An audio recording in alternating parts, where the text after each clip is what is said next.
Welcome to the Have More Fun podcast. In this episode, I talk with Myquillyn Smith about cozy minimalism, why our emotional well-being can be linked to our sofa, and her best tips for decorating a place you rent. At the heart, we want to create a home that serves people. And so from the coziest pillow and throw that are piled up to the empty surface, the goal is to have a house that works and partners with us to serve the people that are in it. Everyone I meet is just like me. Like, we want a pretty house. We love beauty. We crave that. Not so we can show it off, but so that we can use it. I love that you asked that question. I think renters are the unreached people group of the design world. We rented for a long, long time. I wrote my first design book in a rental, and all the photos are there, and it was home.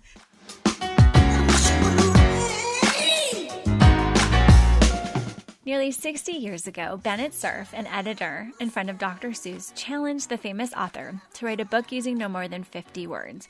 And the result was Green Eggs and Ham, which tells me that simplicity can be the key to creating something significant and long-lasting. And I can't help but believe that the truth extends to our work, our relationships, and our homes as well. But sometimes as human beings, our default is to complicate things, to add more, thinking that more is better, but oftentimes it's just more.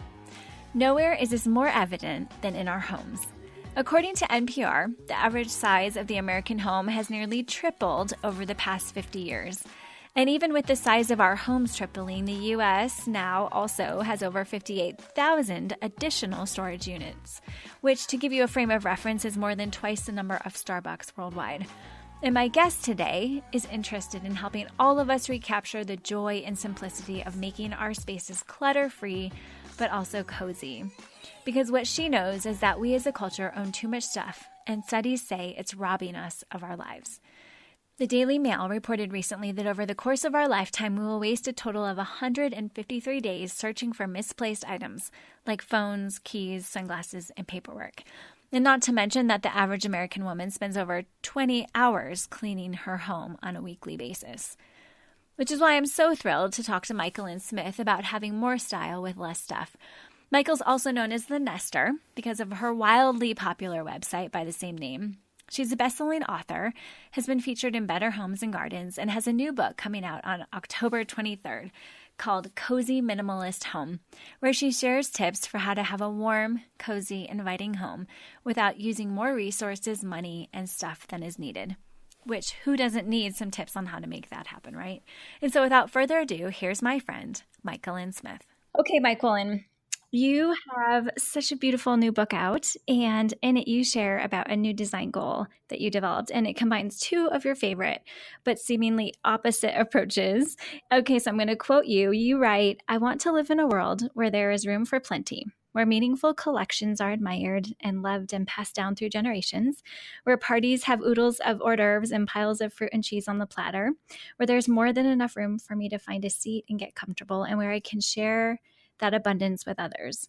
But I also love the invitation that a cleared off surface offers, the freedom not to have to hang on to something or hang something on every wall just because it's blank, the discipline to know when to stop, and the reality that living with less makes my life so much easier," which really struck me because it's so beautiful. And yes, don't we want both of those things? And so in the face of these two quests, you coined your own design term, which is Cozy Minimalist, which is also the title of your newest book, Cozy Minimalist Home.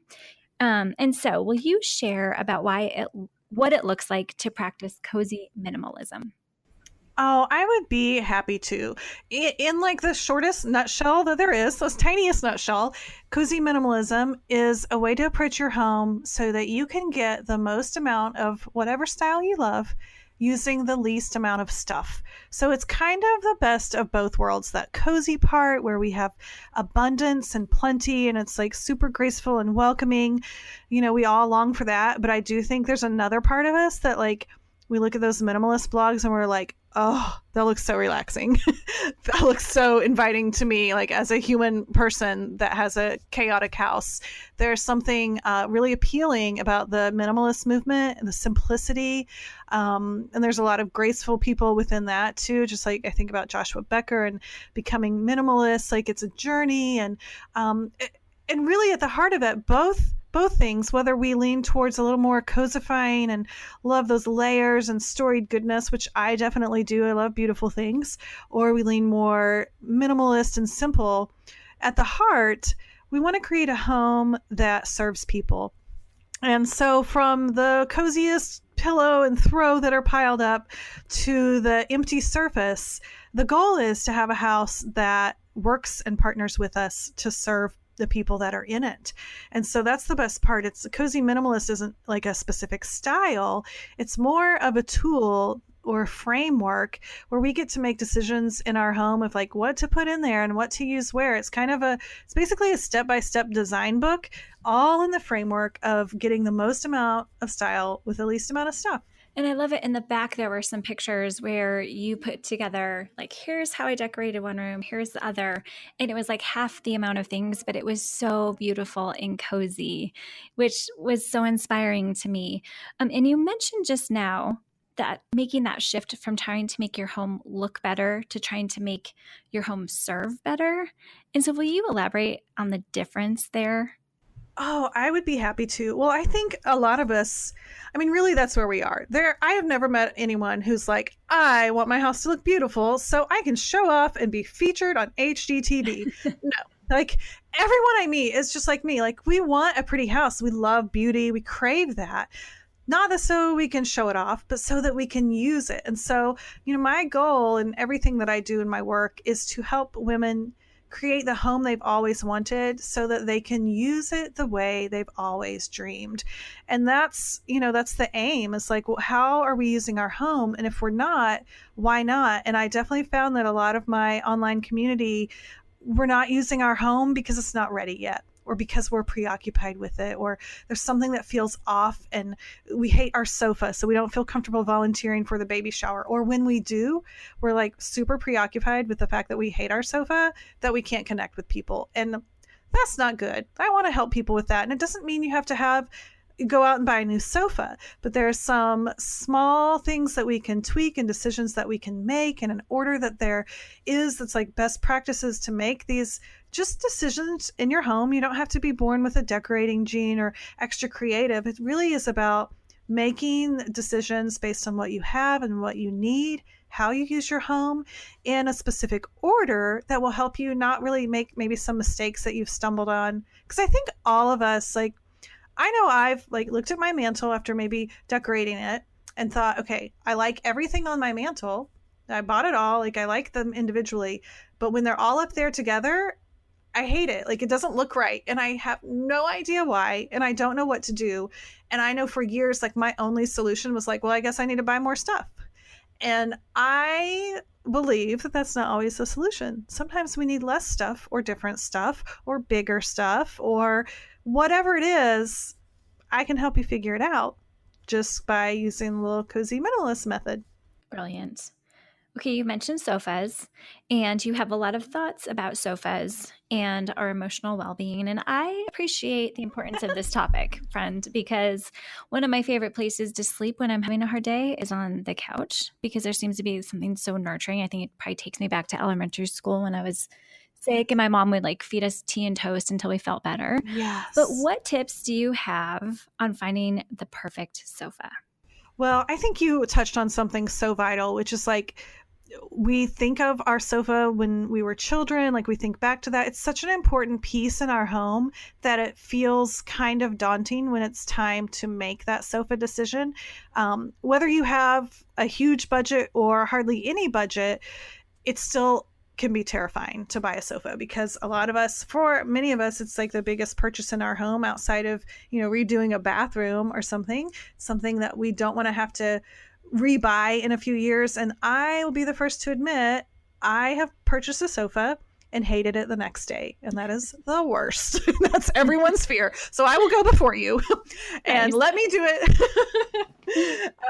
It's so important to find a sofa that you won't hate tomorrow. And I think that's why we put sofa buying off, is because we know what we don't like and we know what we like. But when we go out to a store, we're like, like, how's this going to look in my room? And am I going to hate it next year? Is it going to fall apart? And so the reason I talk about sofas is not really because I care what kind of sofa you have. Like, I just want to go to my friend's house and hang out with her. I don't care what kind of sofa she has. But I know if I hate my sofa, or if my friend hates her sofa, she's going to be so preoccupied with it that either she won't invite me over, or when I'm there, she might be distracted. And we don't want that. So there's a few just rules to follow when it comes to buying a sofa. Like, I talk about just the silhouette as a whole. Like, if you look back through the ages of any home decor magazine, so if you can get your hands on a Better Homes and Gardens like from the 80s and just flip through it and see the sofas in there, you're going to see a lot of the same silhouettes or the shapes that you see today. You're going to see totally different fabrics, because a lot of times the fabric is what sets the current trends or style, but the timeless shapes of those sofas are really going to serve us for the long haul. So if you are out shopping and you can choose between maybe a Camelback sofa and then another sofa that's called a reclining sofa, it's not that like one is better than the other, but the reclining sofa talks about what it does. And a Camelback sofa talks about the style that it holds. And if we want something that's going to last for a while and hold its style for a while, then we might want to choose a sofa that's kind of stood the test of time and probably has a name like a Camelback or a Birch Arm or a Chesterfield, something like that we've seen come and go, but they always seem to come back. So that's just like one little tip from the book that can help kind of ease and build our confidence of like, okay, when I go sofa shopping, I'm going to keep that in mind. And we talk about fabrics and, even the placement and that kind of thing. It's just helpful to have kind of a guide, because all decorating is making decisions and finding things that we like, which you're probably already good at finding things you like, but sometimes we just need a little guidance in like the order of making decisions or how to think about making these decisions for our home. I love it.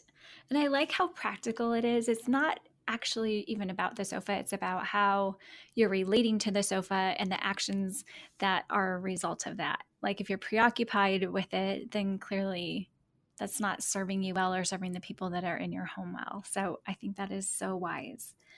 Okay, you have a hilarious line in your book where you say that if your rug is Oprah, your drapes are Gail. Can you explain that one for us?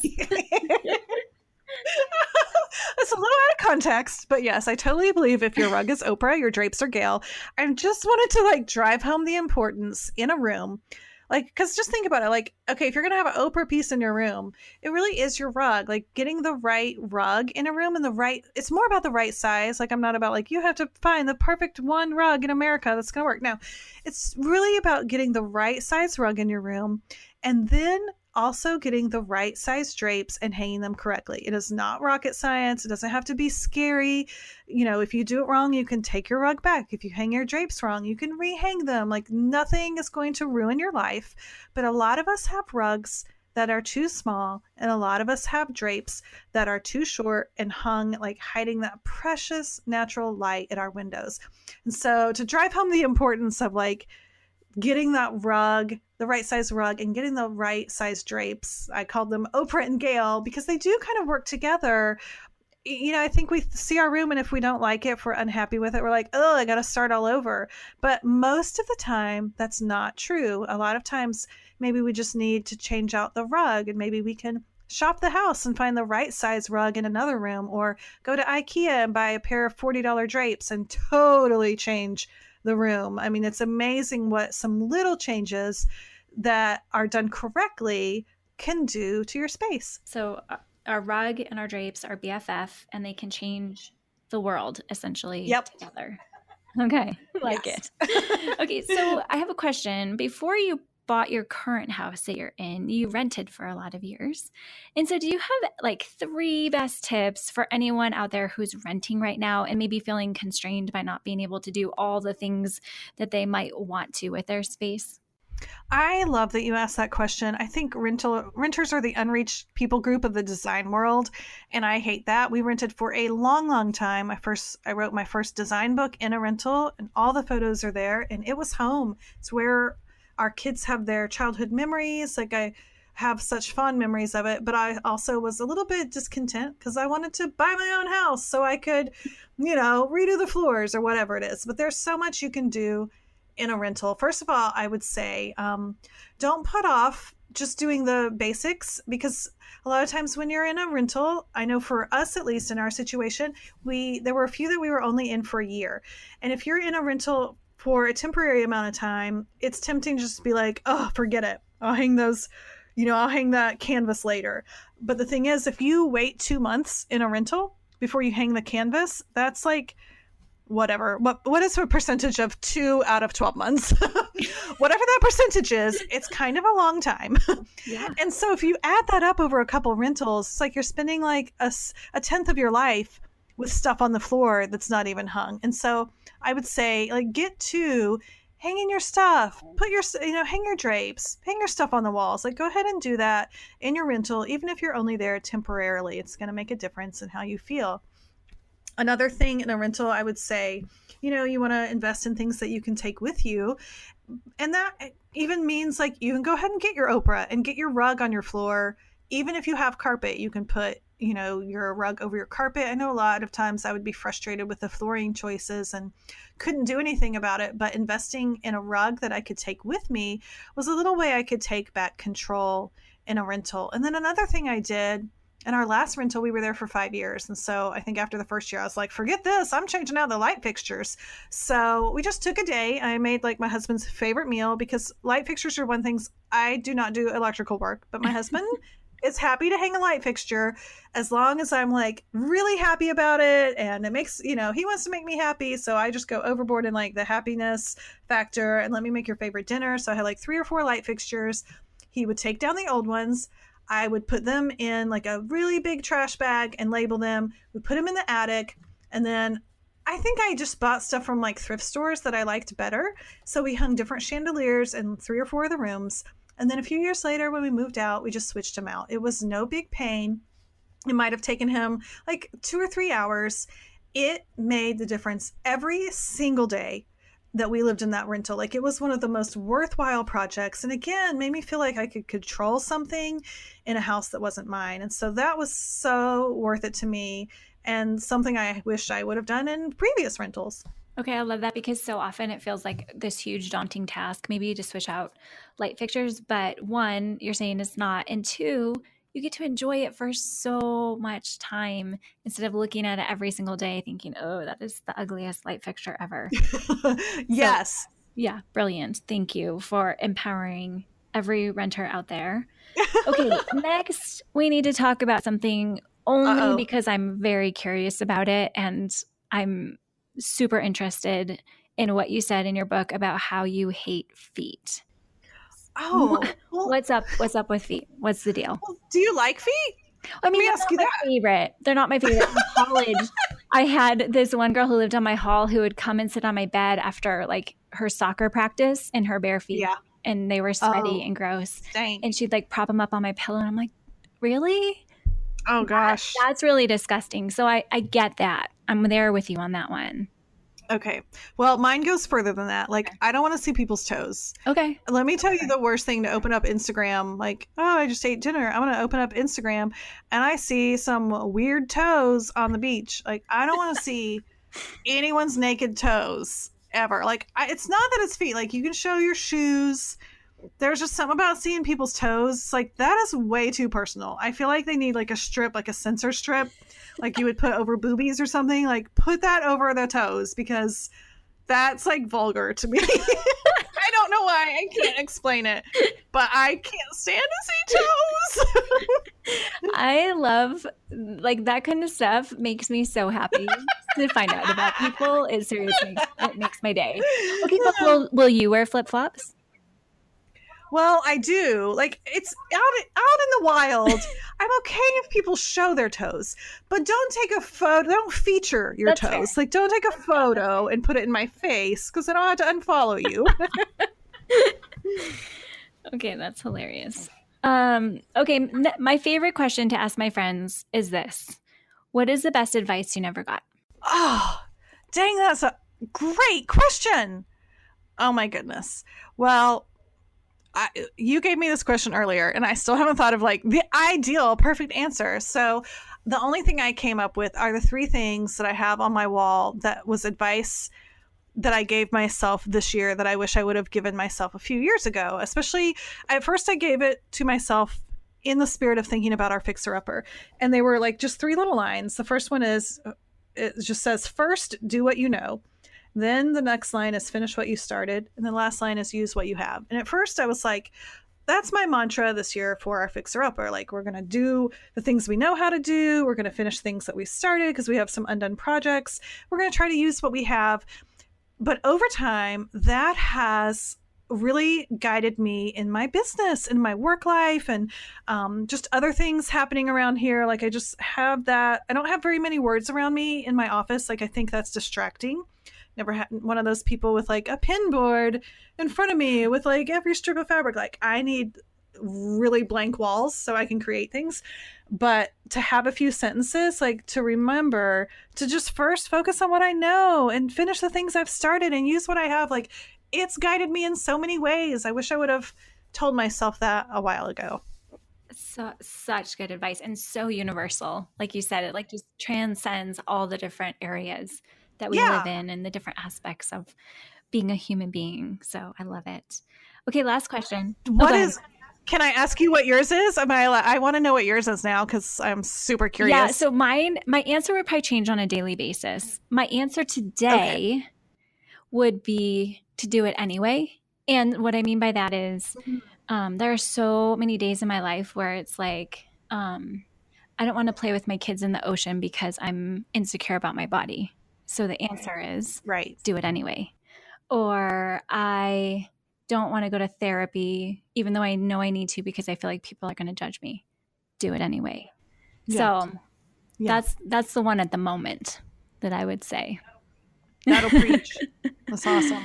Okay, my last question for you is what are you doing right now to cultivate more fun in your life? Oh, I dreaded that question. Like, dang it, she's gonna ask me that. It's a hard one. You're like the fun, like you're the one that like you're going to tell me because you're the fun expert. But I actually just came home from a literary trip in London with 8 other women. And one of my sister actually was like the spiritual director for us. She did a great job. And one of the days she asked a question, and it was like 3 things, like, what's missing from your life right now? And I can't remember 2 of the things. I think one was space, but the other one was playfulness. And I knew that was my answer. Like, oh, playfulness is missing from my life right now. And I do, like, I love to laugh. I love to watch funny things. Like, I feel like that's my version of fun these days. Like, let me watch a funny movie, or let's watch The Office together because my boys are old enough to get to laugh at The Office, or let me get in the pool in the backyard. Like, those are kind of what I'm counting on for fun. But I feel like because you know how it is. It's the book is gonna launch, and just there are times in our work that are busier than others, and I think that fun or that playfulness is the first thing that goes out the window. So I would like for you to help me. What do I do? Tell me what to do. Well, hey, it sounds like you made a fun choice to go on a literary trip, which sounds freaking amazing. It was. That was fun. So yeah. I support that choice right there. And that was like a whole week, like 10 days. So I think that gives me credit for a while. Maybe I built up some fun credit for a while. Absolutely. You stored up. Yeah. Oh, that is awesome. I am so excited about your book, and everyone who is listening needs to pick up Cozy Minimalist Home. It is not only gorgeous, but full of fresh ideas. I feel like that's the best way to say it. New tips, new thoughts about how to be in our home and how to make our spaces beautiful. So thank you so much for the work you're putting out into the world. It's a pleasure to do it. Thanks for having me. Hey, I'm here with Charlotte, my youngest daughter, and she has something to tell you. Thank you so much for listening. And also, I think you should go download the first chapter of my mom's new book, Have More Fun. It'll make you laugh and cry, and you might even hear a story about me. So just go to mandyarioto.com to get your new chapter. Go out and have more fun, and don't come back until you do.